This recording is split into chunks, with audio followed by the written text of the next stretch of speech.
Microsoft Fabric? Well, let me first introduce myself. No, that was not the place for the demo. I live in Puebla, Mexico, near an active volcano. And if you click here in this link, you can find more information. Normally, every other week, we are covered with volcanic ashes and dust. And also, I'm an independent data analytics consultant. I changed careers from finance and controlling to data. And I love Power BI.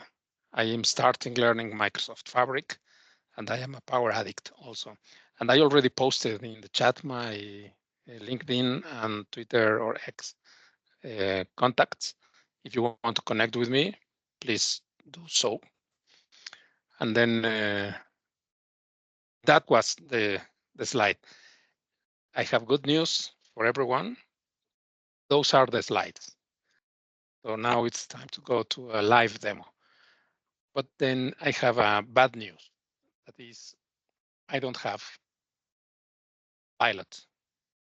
So I'm still using my trial Fabric account, and I cannot use Copilot. But well, let's start from scratch. And then what we will do is create a new workspace.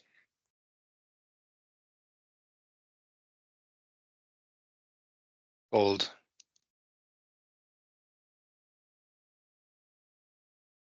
demo workspace. And as you can see here, it's on trial.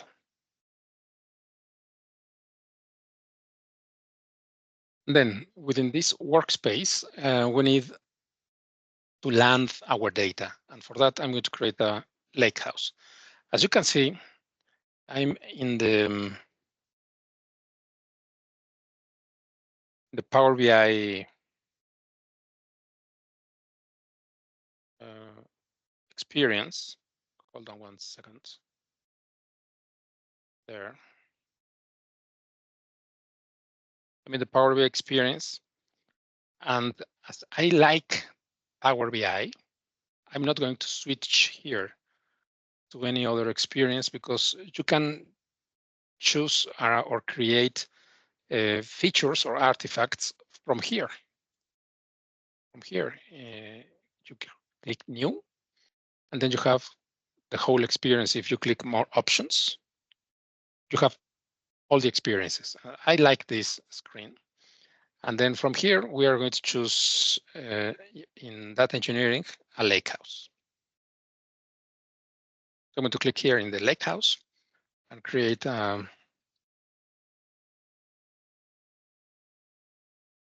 Lakehouse for this exercise. And then we are going to create a Dataflows Gen2. But then let me go back to the workspace. We can create a Dataflows Gen2 from the workspace. We just click here, more options, and Data Factory, Dataflows Gen2. But if we do this, we are not going to have a default destination. Instead, if we go to our Lakehouse, inside the Lakehouse, and then here in Get Data,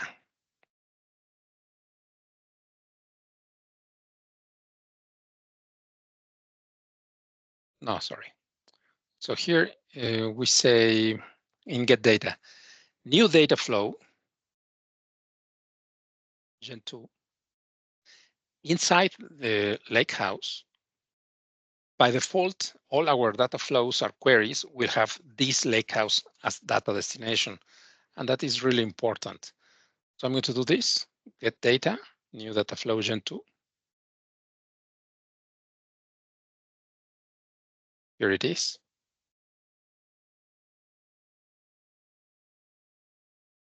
And then I'm going to import from a Power Query template. So this exercise is not supposed to go deep on Power Query.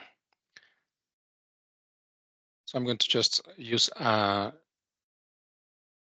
link that Microsoft provided in GitHub. And kudos for Alex Powers, who is working on this. And it helps a lot for this type of sessions that we don't want to waste time finding the data. No? So we have the data here, and it's a Contoso usual. We just have to connect with anonymous authentication. And we have our tables, which are product raw, product category raw, product subcategory. Yes? But I didn't know. Can we interrupt and ask questions, or do you want to chat? Please. It's okay. Yes, go ahead. That's a pretty neat thing. So that's a URL that ends in PQT or Power Query template. Can you drop that in the chat? Because I've never seen that. I kind of want to know what it looks like. Yes, sure, I can do it. And it's part of a GitHub repository from Microsoft. It's open source, and that's part of a training that they provide. Sure, okay. I can do it. Okay. Okay. Later, you don't have to do it now. You can do it later, I guess. That's fine. Yeah, sure. Yeah, and we could talk a little bit more about that later, because I know that that's something that I've seen with Dataflow Gen 2s.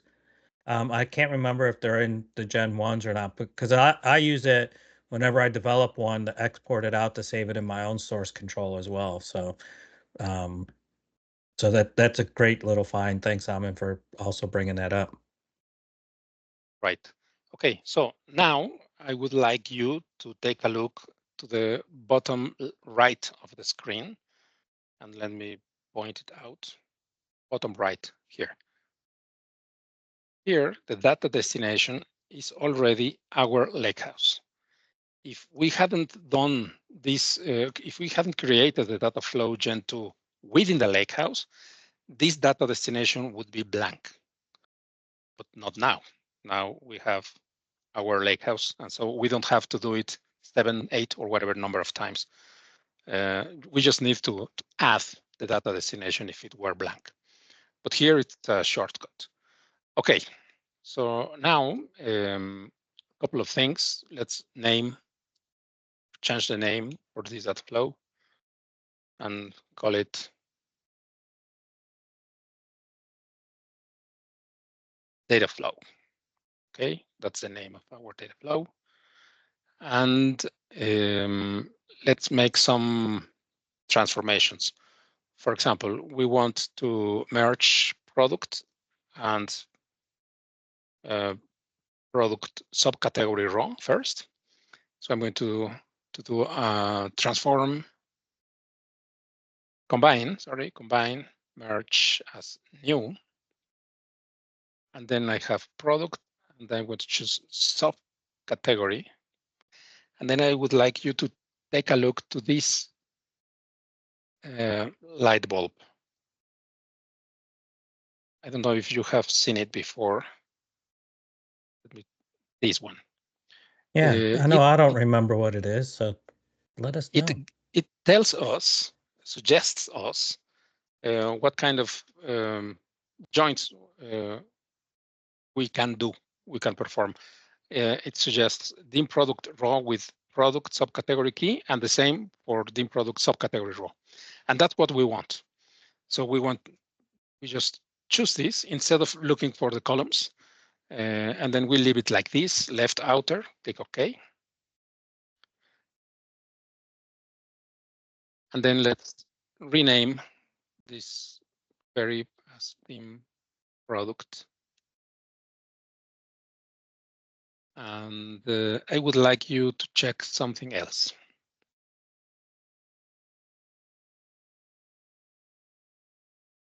This table is in italics. And if I right click, enable staging is already disabled. And the same for all of the other queries. Dim date is disabled, enable staging here. This is not enabled. And this is interesting because as we are using a Lakehouse as data destination, automatically Dataflows Gen2 is disabling the staging. We could enable it. We could just click here and enable it. And then we will have it enabled. But we don't want that. We want to have it disabled. And then what is staging?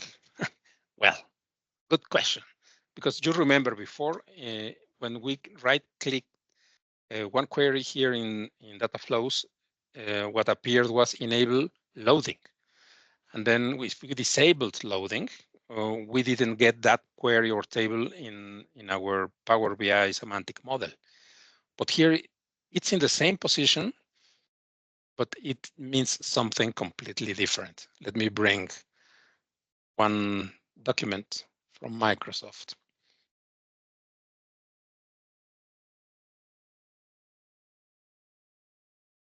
This one.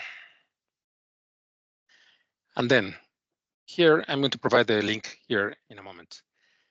On the top, when we see here, staging enabled, what happens is that we have the mashup engine, and also we have a Lakehouse staging and mashup engine again, and then the output destination, where there are tables, staging tables, that help process the data. When we don't want staging and we disable staging, then we don't have this internal table, and the mashup engine works alone, and the output goes to our data destination, which is a Lakehouse in this case.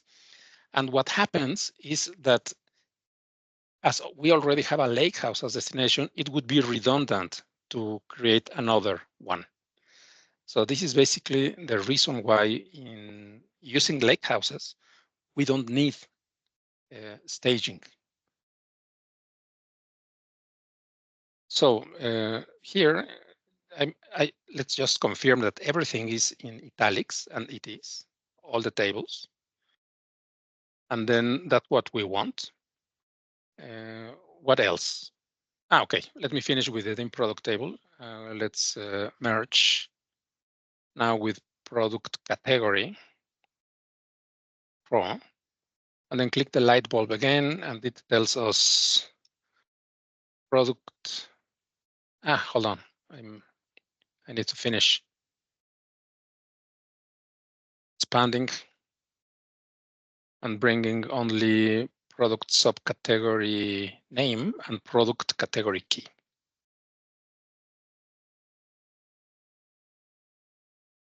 And now I can merge with the product category table. Merge with product category, and then ask for help to AI product category key. That's correct. We leave it like this. And then we have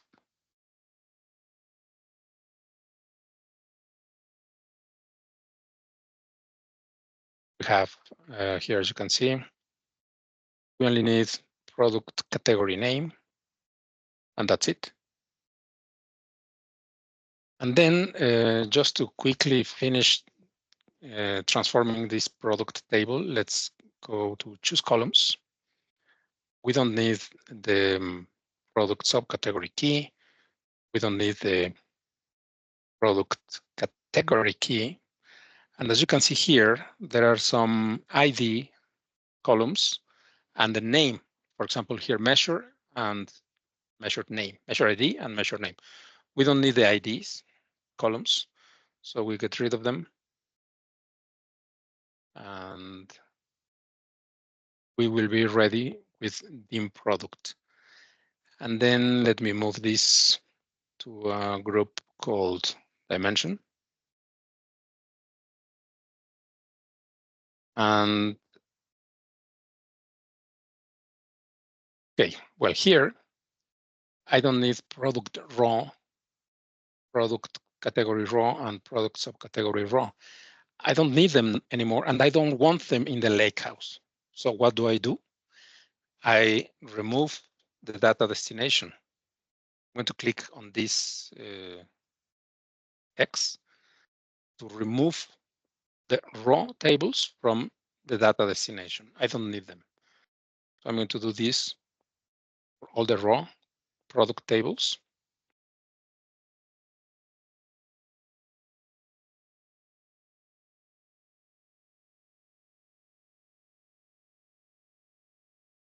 Good. Fernando, so Yes, go ahead. these are your intermediate queries, you're saying? So they're used to compute the final result, but they are not themselves the final result. So that's why you're removing the destination?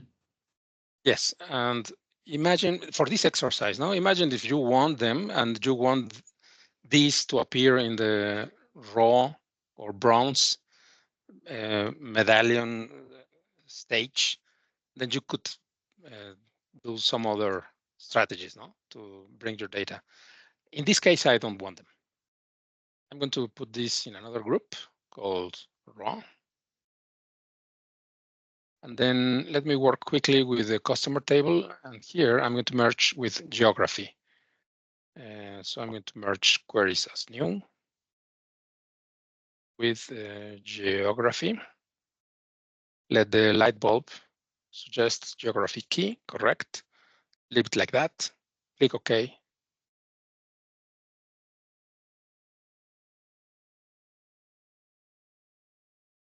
And then expand and bring everything except the geography key. And then rename it Team Customer, move it to dimension. And then customer on geography, move it to raw. And then for date and store only, I'm not going to do anything. I'm just going to move them to dimension. And in this case, I don't need employee. I'm going to delete the employee query. And then let me just group quickly these functions to another group called functions. And then bring the fact table with this one. And again, this is just an exercise to bring data quickly and focus on what is of interest for this session. Okay, we have our sales table. Let's call it fact sales. And move it to a group called fact.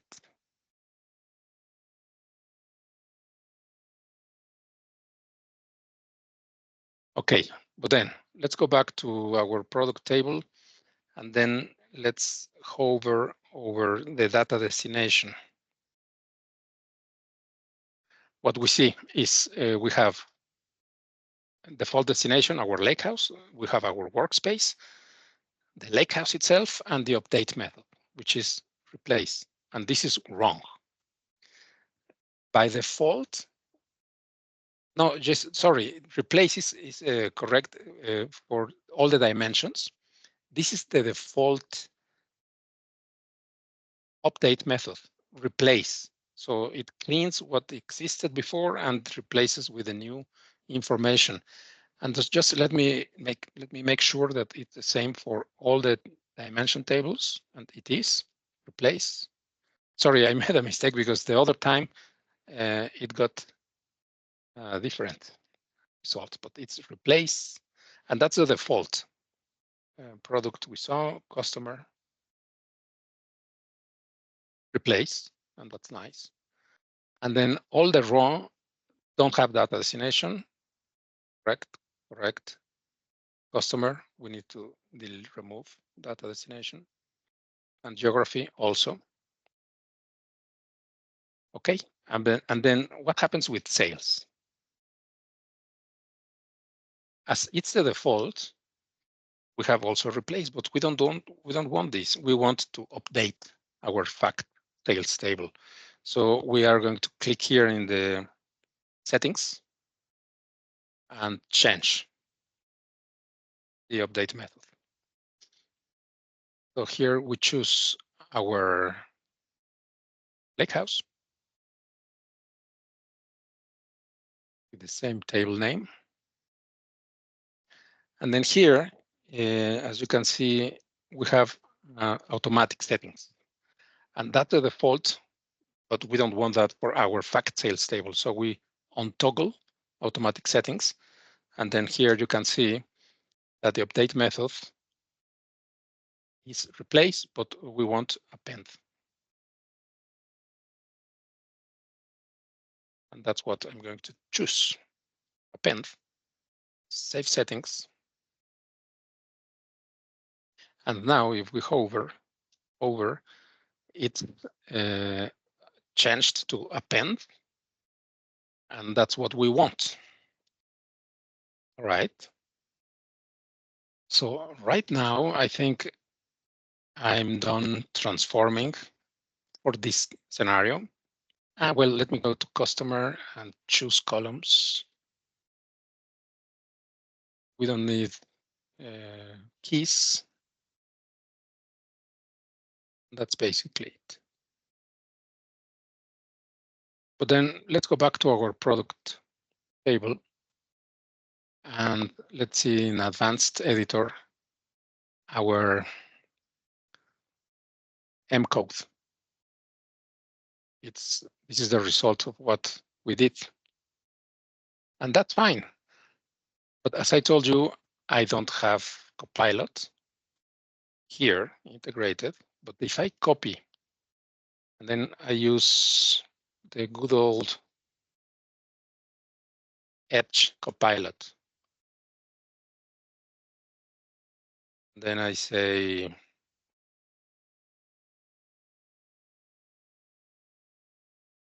cannot write.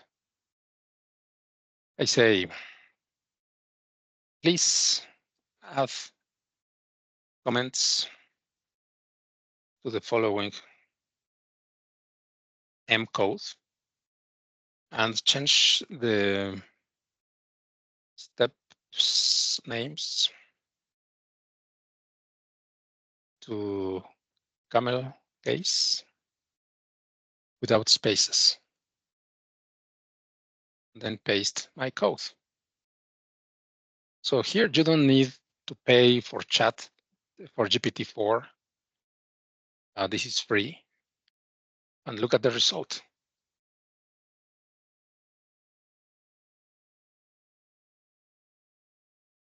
So let's go back, copy it. Hold on, I was all excited. I was queued up to give you a big heart.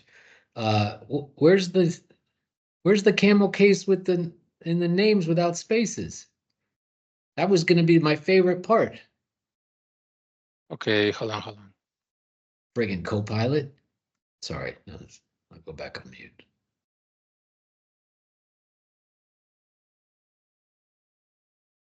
No, it didn't do it. Okay. I think that's a great ask, though. I really like that. Steps names to camel case without spaces.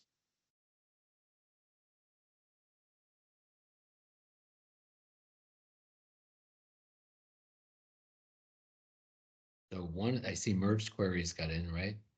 One of them. No, it's not doing it. Yeah. Let me try again.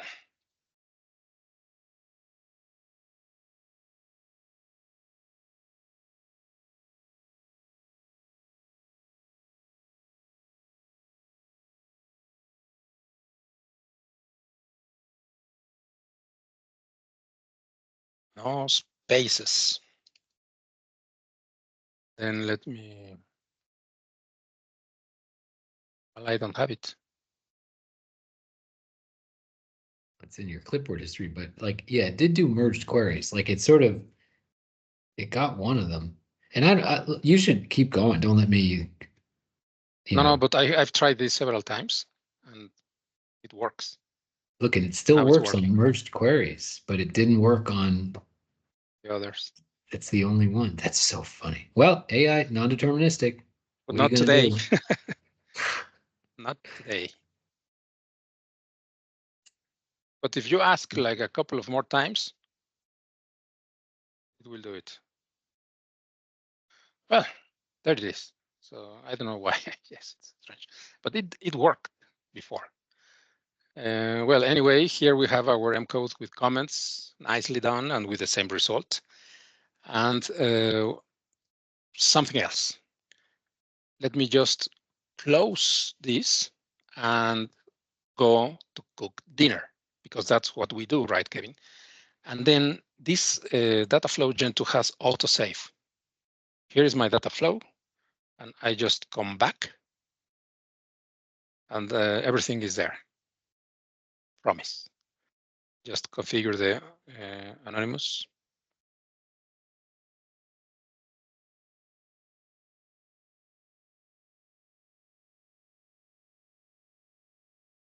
And here it is, our codes with comments.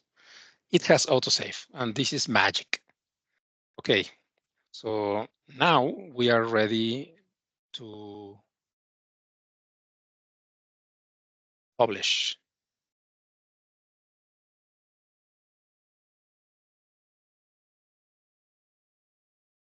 Customer is not working at the moment. Okay, so we have here in publish 2 options. If we click here, now I have pink, something happened. If I click here, you see that we can publish now or publish later. I still don't know the difference between publish later and autosave. Me, it's almost the same. But let's just go and publish.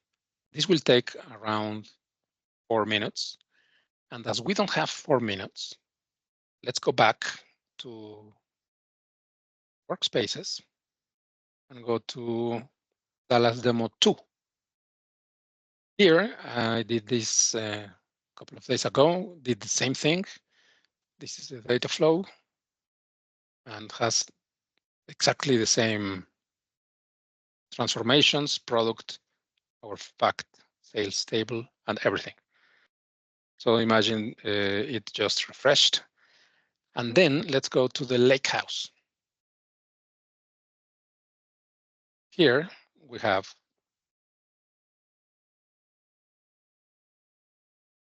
date, store, and fact.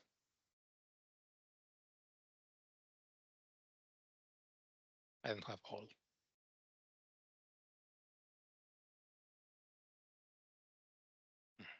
Well, here you can see that we have our delta tables with this icon here showing that it's a delta table. And if we go to properties, we can see that it's format delta and it's managed. Okay, so we have store, date, and fact. No problem. I'd like a blank table to add all the DAX measures here. So what I'm going to do is create a blank table. How? With a little PySpark. Very easy.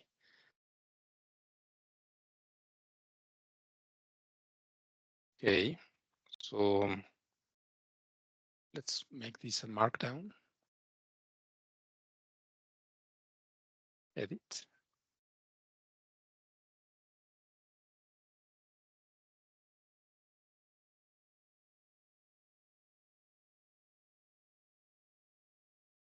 This notebook creates a blank table for our DAX measures.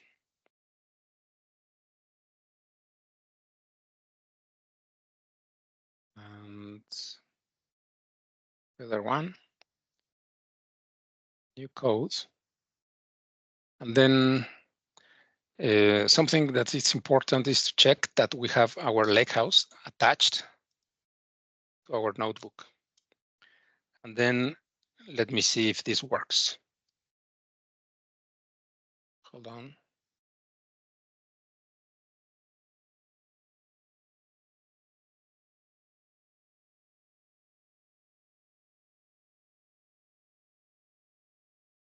No demo file specified. Okay, this code is a little Python to build a blank table with a schema of one column of string type, and the table name is measures. Let's see if it works.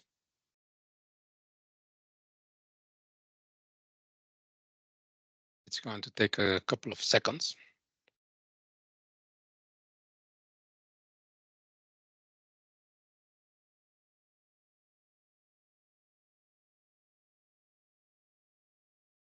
I'm sad, Eamon, that you didn't give me the heart or the applause. These live demos. Sorry about that. I was right there. You just a little slow. Okay, so the cell is running and the cell is ready. And then if we go back, well, let's call it something. Call our notebook blank table notebook. Let's go back to our demo 2 workspace. We have our notebook, and then let's go to the Lakehouse. And we have our measures table, which is blank, and that's nice. So we are ready to bring Power BI Desktop.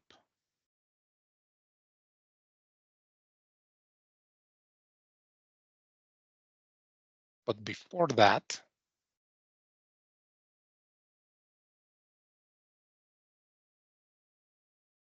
it's happening on my other screen. Before that, let's create our semantic model here.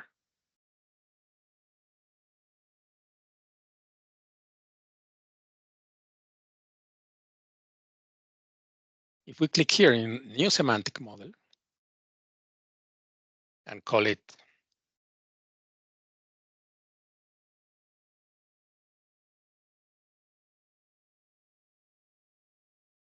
Model, we bring all the tables, which are not all. I don't know why, but let's continue with this. It will create our semantic model in the cloud.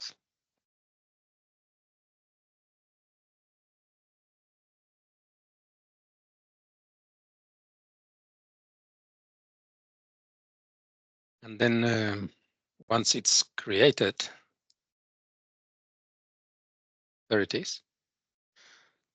We can, for example, make some space to bring the fact table to our star schema. And then make some relationships. For example, store. If you make the relationship from the fact table to the dimension, then the relationship is created correctly. If you do it the other way around, from the dimension to the fact, then you will have to update it. So here the cardinality is many to one, fact to dimension, which is correct. And then date.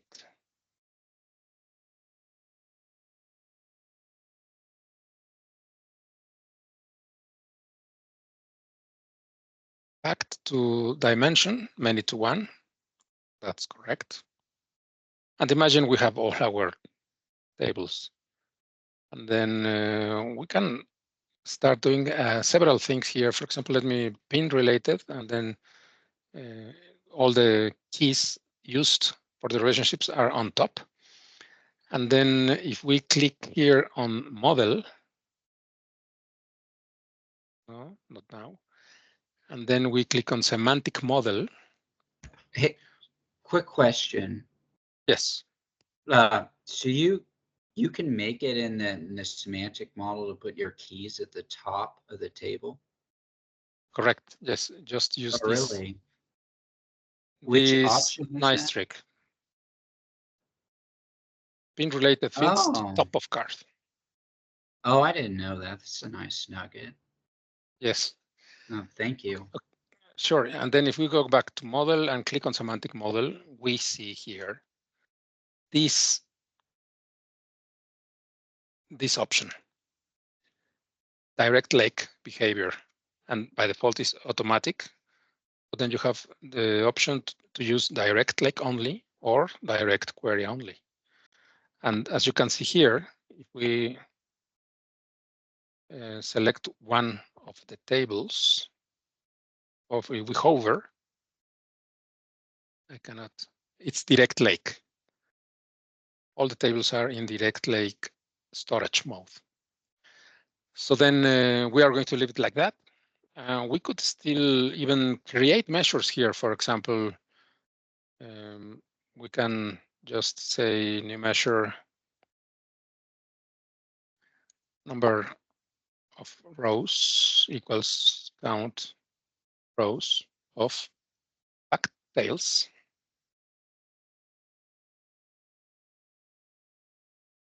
And then formatting thousands operator. And we could continue working here, but let's use our friend Tabular Editor.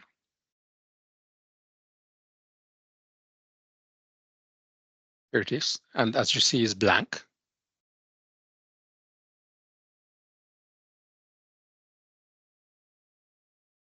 Then what we need to do is go back to our workspace and then go to manage workspace settings, premium, and go to the bottom. And here you see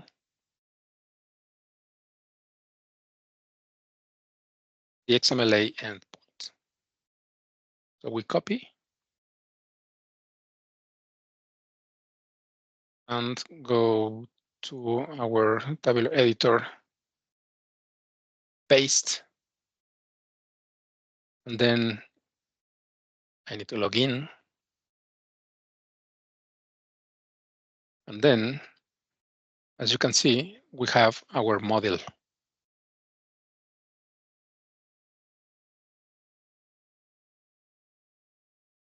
We have our semantic model. We choose it. Then we have all our tables and our measures table with number of rows. And we can go to fact table and choose, I'm going to select quantity, amount for sales, return, and discount. I'm going to select all these. Right click, macros, and auto generate some measures for those. And then also I'm going to go to the measures table and create a display folder called basic. And then move these measures there.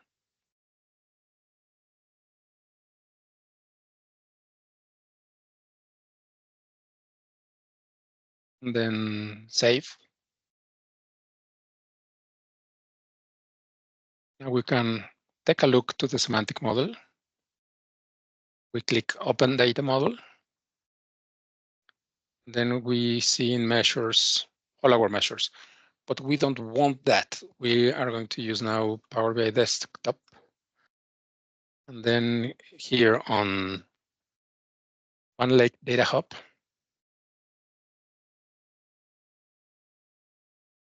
we choose Power BI Semantic Models. And here it is, Demo 2 model. We connect live to our semantic model.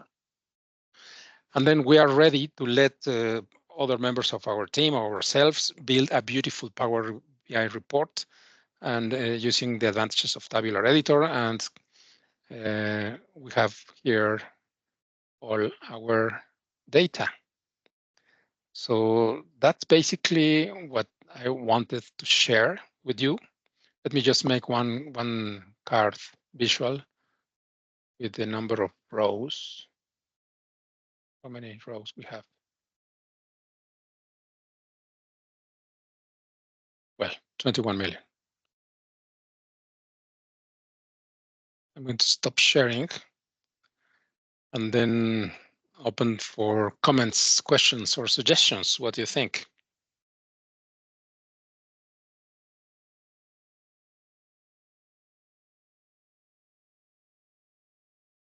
Think it was pretty cool. Anybody else? So what we did was to use sample data to use Dataflows Gen2 and see what's new with them, no? And what's different from Dataflows Gen1, which I used a lot. I love them. And we created a blank table with a PySpark very easily. And we built our semantic model. We could make some other transformations there, but doing it with Tabular Editor, it's much better for everyone. And the connection, the storage mode is direct lake. And well, that was an easy introductory case for Power BI developers that now if you haven't tried it, you know that you can do it as easy as I could do it. Yeah. So Jack has a question for you. Go ahead, Jack. Sure. Fernando, when you were working in Dataflow Gen2 and you were showing that the default was not enabled, I thought it not too long ago the default was enabled and you were having to go in and change that. Did they?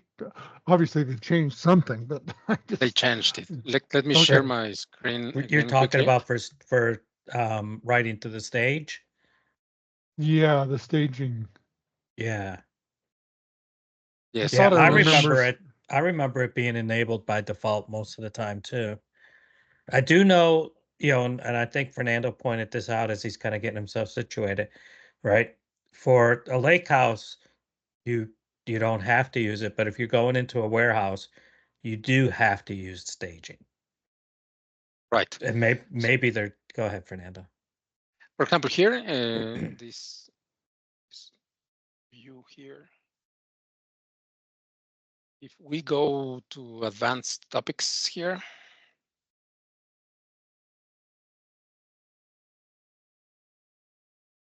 so what we see is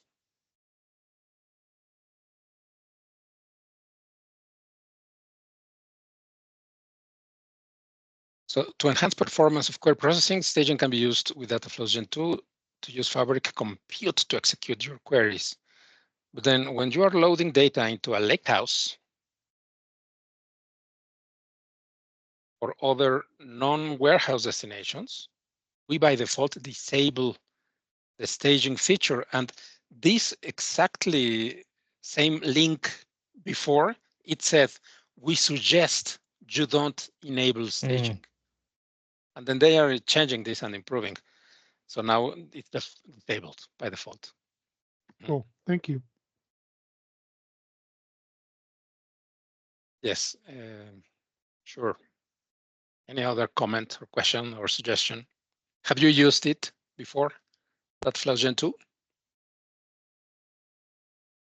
Just in doing a test. So, but you make it look so easy. I'll try it tomorrow. It is. But then I have a friend who is against the capacity usage of this, right, Kevin? Yes.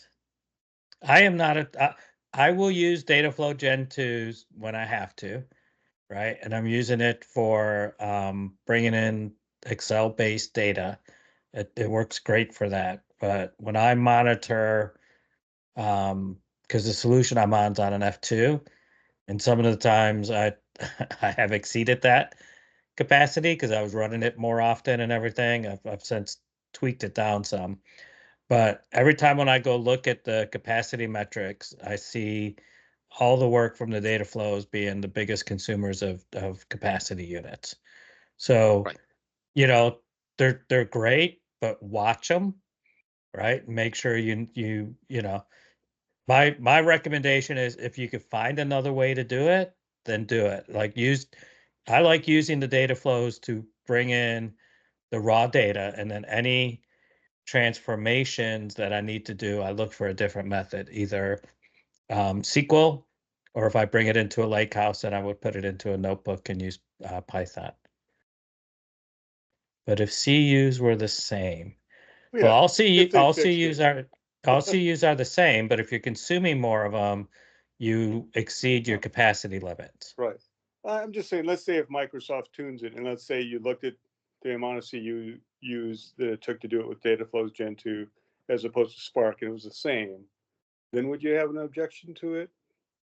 Or is it mostly you? I mean, I get you. I totally get you that it's just, right now it seems like it's just pretty excessive in the use of its capacity. But I love, for me, transformations, it's just so easy to do simple things like rename columns and stuff like that in Power Query, as opposed to figuring out the weird pandas way to do it. Yeah. Stuff. Yeah, so I would say the same answer I've given in, for why you choose a warehouse versus a lake house, right? Is go with what you know. And if you know, right, if all things being equal and you could code better in data flows and M, and you have something to get done, by all means use it, right? Because you'll get it done and you'll get it done correctly. If you're trying to learn something, right? If you're trying to expand something and you have the time to do that, then maybe choose a different methodology just to try to learn it, right? But if you find it harder and everything, then yeah, definitely.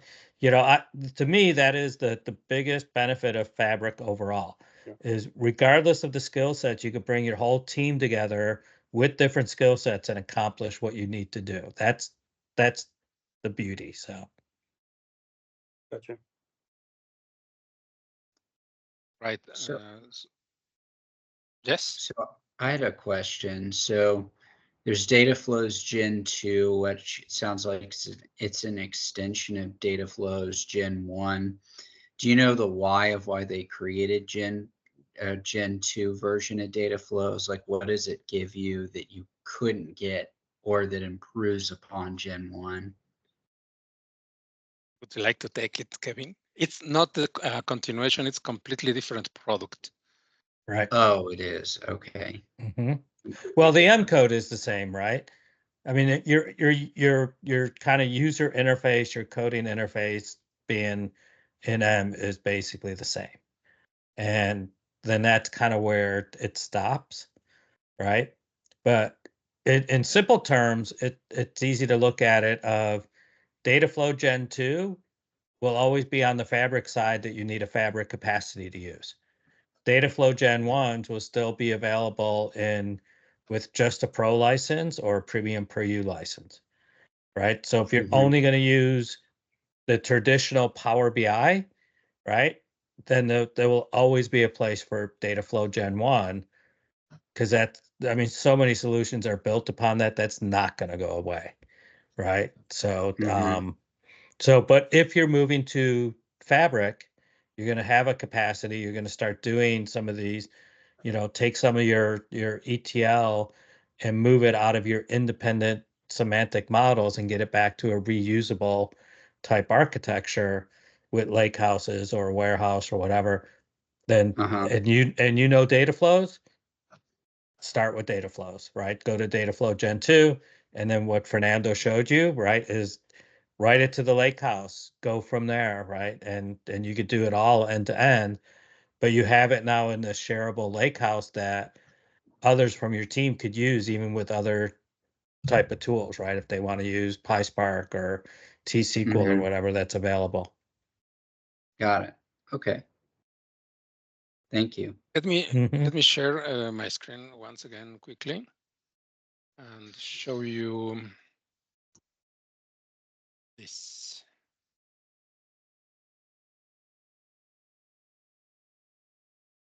So this is the GitHub repository, Power BI workshops, day after dashboard in a day.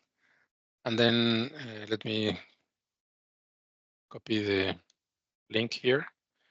And it's very useful. It has all this information to understand the exercise. It's a full day of training. And here I got in the modeling, I got the link to bring the data somewhere here. There you have it. And it was put together by Alex Powers. He's not here, right? Kudos to I him. don't think he's here. No. He was in my first session and I got nervous. I understand. Yeah, I Hey, bet. while you're sharing, I remember Amin talked about the Power Query template earlier. Yes. Can you go back into your workspace where you produced that Power Query, and we could show how we could export it? Do you know how to do that? Yes. So if I go back to my workspace, and then I create a new Dataflows Gen2. Well, let's show exporting the one you created. And the one I had. Yeah. Well, okay. We're down this road now. Because you were going to do the import again, right? That's what you did the first time. But if you open up your data flow, right? You see up at the top right where it says export template, which is now blocked by that. When you do that export, that'll produce that PQT file, and it will download it to your machine. But well, here I'm selecting only one query, the product raw data. Let's see what happens. It'll do the entire template, not just the one query. It'll do the entire flow that data flow that you have here.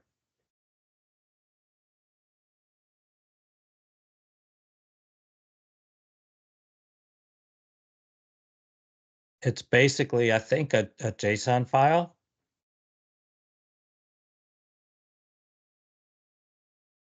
Or it might be compressed. I'm not 100% sure.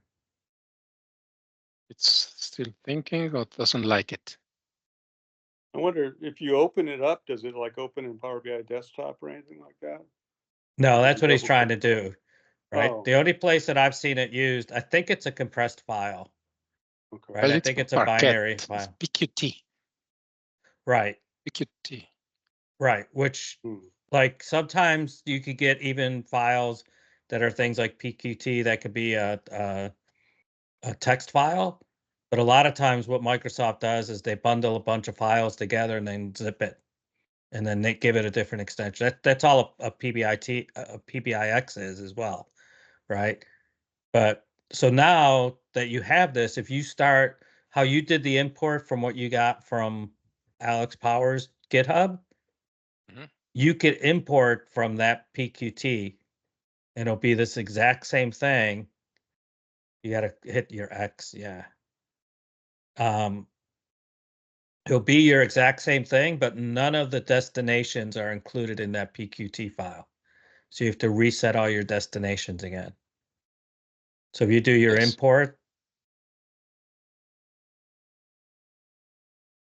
Let me see. File path. Copy as path. Without quotes. Mm-hmm. Yeah, I think you had a quote still. Oh, there it is. There it is. Yeah. So if you wanted to do things to save your own, that would be how you do it. You export the template. So what I do is I export that template. I put it into the same source control I put anywhere else. And that's how I source control these files. And then because Dataflows Gen2 is not supported on the deployment pipelines right now, at least I don't think they are, that's how I move them from dev to production. So I export as a Power Query template, and then when I go to the my other workspace, I import it. And then, like I said, the only thing is you have to go back through and reconnect all your destinations. Right. Yes, let me open it again and see that.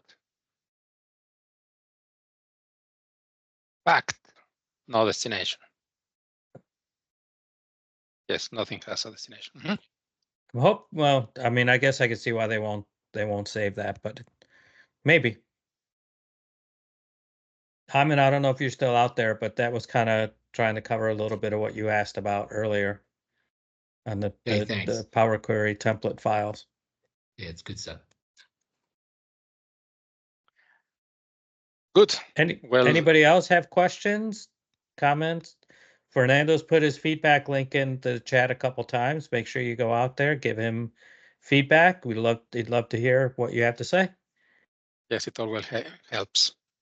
Yeah. Well, Okay, that's I'm going to stop the recording. Right. What I wanted to share with you. And again, thank you very